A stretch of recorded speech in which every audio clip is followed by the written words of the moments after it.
friends and students, let's study the song Kannai Vittu. I'm going to show you 4 different ways we can play it on guitar, ranging in order of difficulty. So let's start with the easy way. Power chords. 8th position, based on the 5th string, I'm playing F5. And then in the 6th position, E flat 5. Then the 4th position, D flat 5. Finally arriving in the 3rd position at C5. Okay, now I would like to mention that we can play the power chords in this example with 2 notes, meaning the 5th string and the 4th string, or we can play them with 3 notes, meaning the 5th, 4th, and the 3rd string.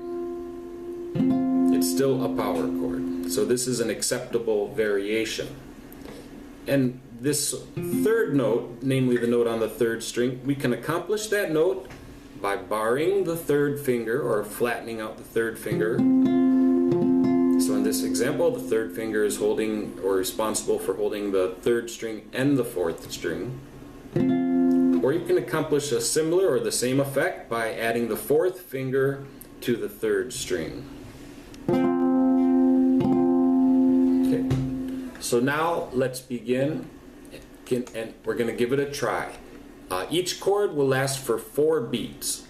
So I'll count to 4 and let's see how it sounds. 1, 2, 3, 4.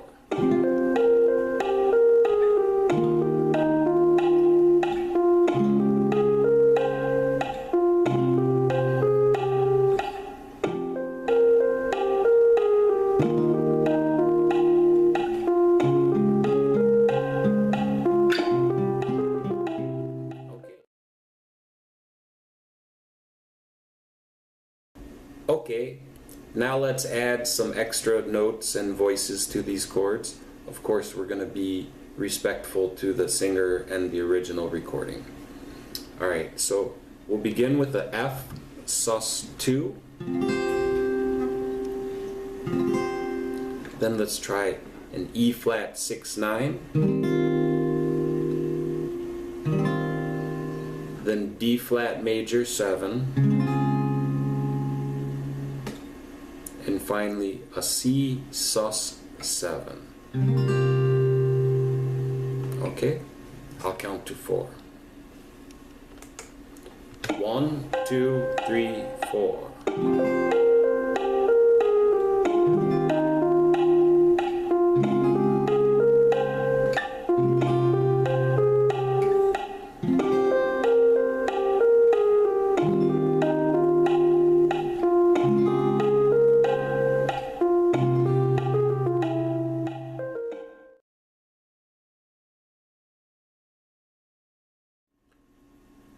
Now you can see that I've put the capo at the 3rd fret.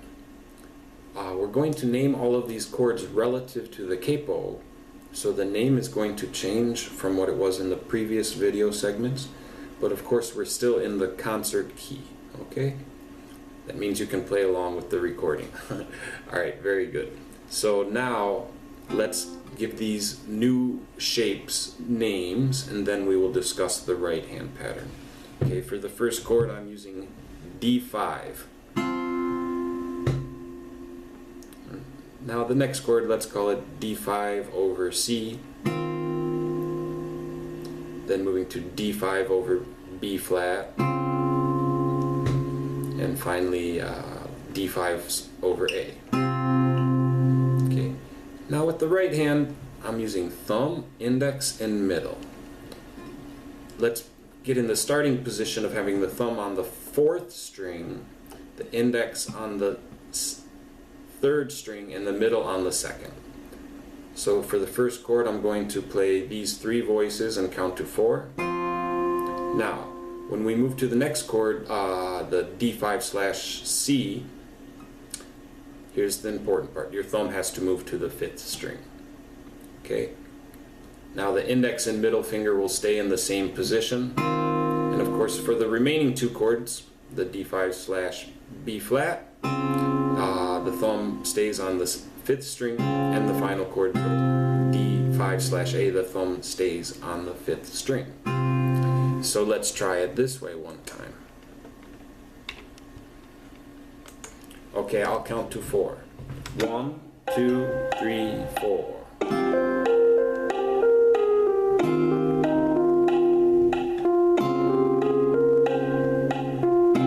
Now let's add a little finger picking.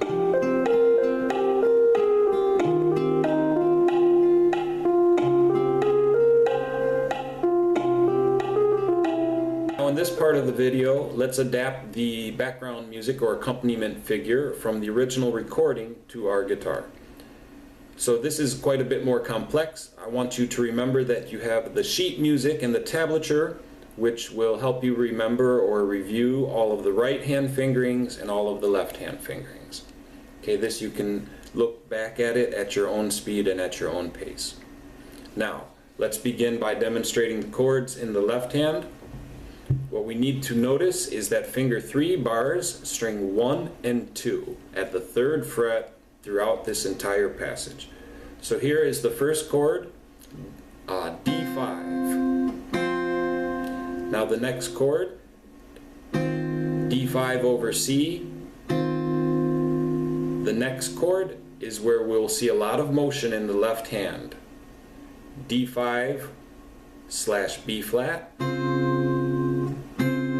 And then the final chord, D5/A.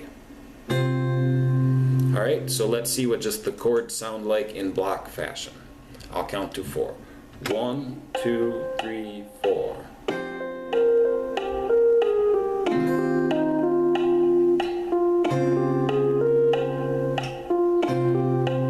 That's it.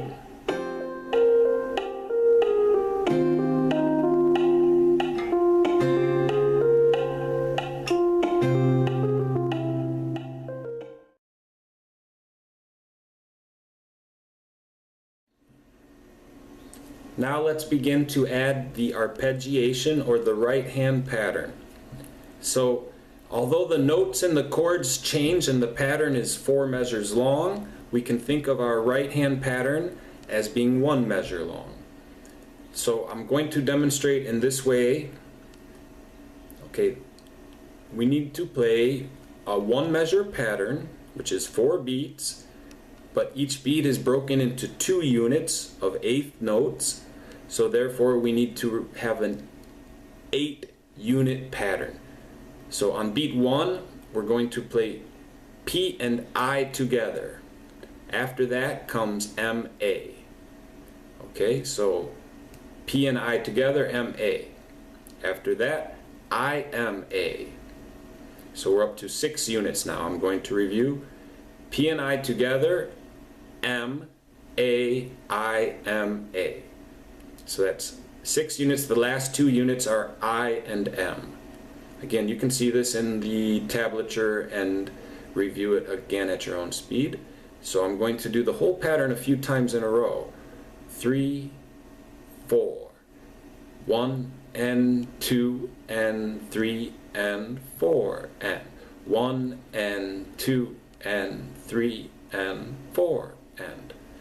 Now I'll prepare the first chord in my left hand and add my right hand to the strings, and we'll play both these things together, the right hand picking pattern and the left hand chord.